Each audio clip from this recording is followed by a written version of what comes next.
Hi, this is Pam Martin, and I just wanted to review with you some of the ideas and the concepts of this week, week 3, where we're really getting into the different international relations theories. And first of all, a theory is a set of propositions and concepts that are the basis for a perspective.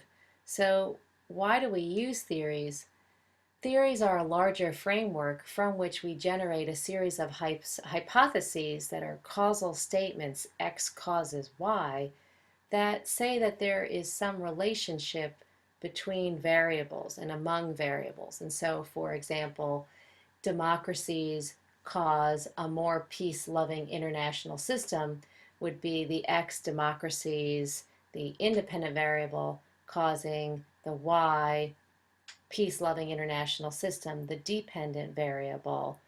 And that, the democratic peace theory that's called, that is a hypothesis generated from liberal institutionalism as an example. It's also the theory behind which President Bush Jr. stated that we would go into Iraq, causing a democratic system that hopefully would spill over to the rest of the Middle East and then create a peace-loving Middle East, which so far has not happened, although some argue that it could. So, in any event, that's for you to think about and to discuss on the discussion board. But I did want to explain that theories are sets of propositions from which we see the world. And we talked about realism, liberal institutionalism, and constructivism, radicalism in chapter 3. So I'm going to go through these slides relatively quickly. And first of all, I think the levels of analysis is an easy concept. The fact that we have individuals, the state, meaning the country, and the international system, meaning international norms, which are laws, like, for example, the Declaration on Human Rights or the Geneva Conventions on War and treatment of prisoners of war. And we have intergovernmental organizations such as United Nations or multinational corporations such as Walmart. And of course we have global issues such as the Ebola virus, which viruses, water, air, know no boundaries. And that's very distinct from the state level, which is controlled to sovereign states, Germany, France, the UK, Guyana, Brazil, etc. From there, we looked at different theories. And of course, the one core assumption of a realist is that the states, the countries, are the primary actors in the international system, that you don't really need to look beyond those because multinational corporations are based in states. States control the rules and regulations. States are members of intergovernmental organizations like the United Nations. States make international laws. And so therefore, for a realist, states are really the key actor that they analyze when they look at the international system. And for realists, the international system is made up of states that are rational actors or self-interested or self-help actors. This comes from the concept that man is selfish, sort of Hobbes, okay, Leviathan, nasty and brutish. Man is going to always act in his or her own self-interest, and so therefore placing that on the level of the state is self-interested. Given the fact that there's no government controlling this self-interest, realists argue that the international system is anarchical, has no world power, and so therefore states have to protect themselves against this chaotic system in the international arena. If you look at other assumptions within realism, you'll notice that it's progressed to the 1950s and 60s to neorealism, which is more of a nuance on the concept of state power, so that stronger states will create a balance of power system to mitigate the effects of more or less powerful states. So think about a pool table, a billiard table, where balls, okay, pool balls or billiard balls are bouncing off of one another, trying to find a more powerful position. And therefore, we have two sets of realists. the offensive realist that says expansionist policy will build your power, and the defensive realist that says it doesn't really pay to try and expand. What you want to do is you want to build up your military, diplomatic, and economic power or postures so that other states don't want to threaten you. In today's world, this is a serious conversation. It's the conversation about whether the U.S. does something with the situation in Ukraine. An offensive realist would say, yes, enter, control the power of Russia. And a defensive realist would argue, no, build up our missile defense systems, build up our defense systems along the NATO border, which is what is being talked about right now in Cardiff, Wales. Build up our diplomatic postures with other allies in NATO, the North Atlantic Treaty Agreement, and strengthen our economy against Russia. Liberals think differently. Liberals' assumption is not that there will always be conflict in the international system and a vying for power, but rather that because individuals are rational thinking, they understand that they have to cooperate within society and work together, and that this cooperation can lead to cooperative institutions that stave off conflict so that the outcome, while not always cooperation, can be cooperation, and therefore conflict can be lessened.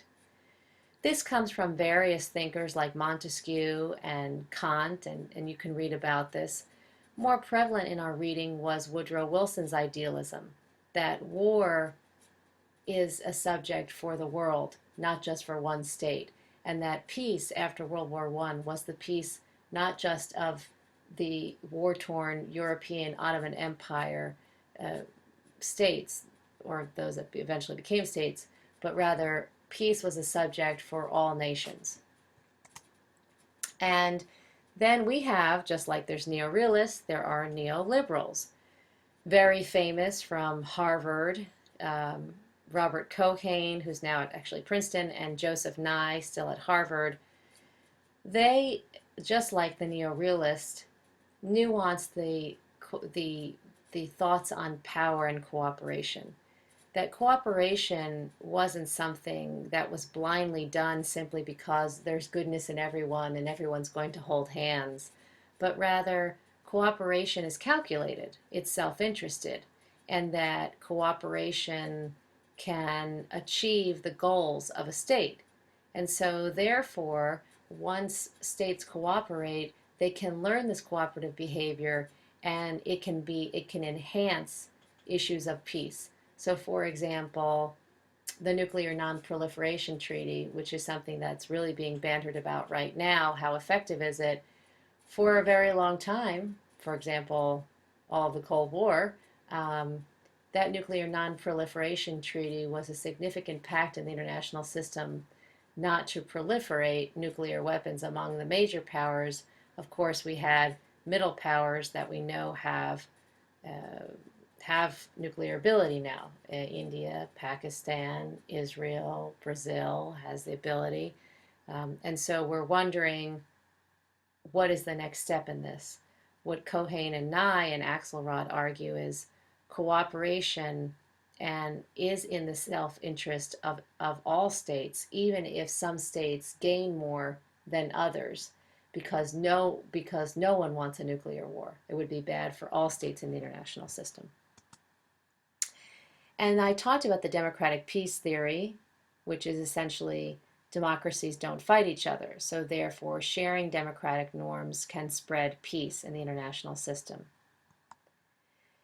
More radical perspectives like Marxism, while this is a very brief overview, they see the international system as a division of not power, but rather of economic class, of those who own and control the resources and those who work for those people. The proletariat are the workers and the bourgeoisie are the owners. And so what Marxists of more modern day Marxists talk about, maybe the anti-Wall Street movement and others, argue that the owners of the economic forces, multinational corporations, CEOs, banking industry, um, they own so much power in the international system that they essentially control what the workers are doing, and that this is a global phenomenon. It's not unique to just any one country or state. So, what they argue is that capitalism creates this division of classes so that the owners gain more and more power, whereas the workers are always at a disadvantage. And until the workers change that and make it a more just system, capitalism will continue to repeat this phenomena. You have to look no further than the conversations on the minimum wage right now in the United States to see that this call of the workers and those who control capital, or the bourgeoisie, the owners of economic power, this is a real tension right now in the United States.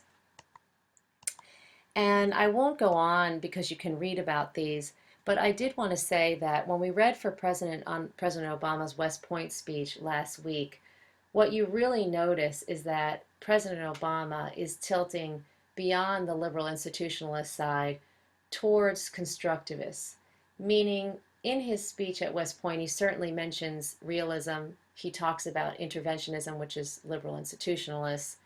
But then he argues that international law and norms like the International Criminal Court, the ICC, like implementing the Declaration for Human Rights, are important issues in the international system.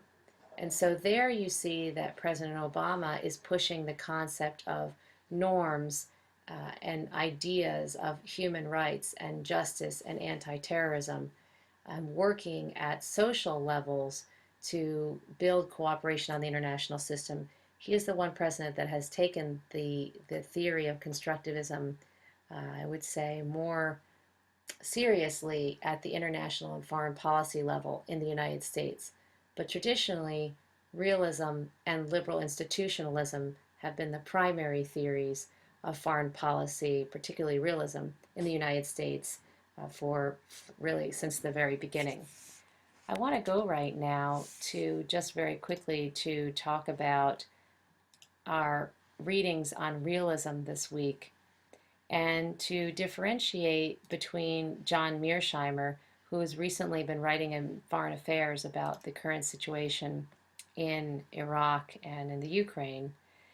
And John Mearsheimer is what we would call a defensive realist, which we went over, but also he talks about the fact that the Cold War was a very safe place. And here you see he debates theories of liberals and why he argues that they're false assumptions. But one of the things that he's known for, John Mearsheimer, before we get to Waltz, is arguing that the Cold War was peaceful because there were two superpowers with nuclear weapons, and that it was safe in an ironic sense because the superpowers were identified and the danger was identified, which is sort of ironic for the Cold War and nuclear proliferation. When we look at the writings on Waltz and neorealism, here you can see that Waltz makes political science a science by generating a set of hypotheses and theories about the international system. And here you can review what he talks about scientific theory and its importance. And essentially, Waltz defines power as self-help or self-interest, states being self-interested in the international system. Where Bill Richardson, former governor of New Mexico and former presidential candidate in the Republican primaries in the last election, changes realism is he talks about a new realism for the 21st century, which is quite different than the realism of Waltz and of John Mearsheimer. He talks about multilateral cooperation.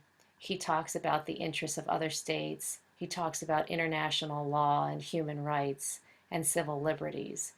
I just want you for this week to look at the three different versions of realism and see how the international system and the theory itself are aligning or not aligning, and to think about that and whether, in your perspective, you're a realist. Or maybe next week you'll look at liberal institutionalism and think otherwise. Thanks so much and have a great week.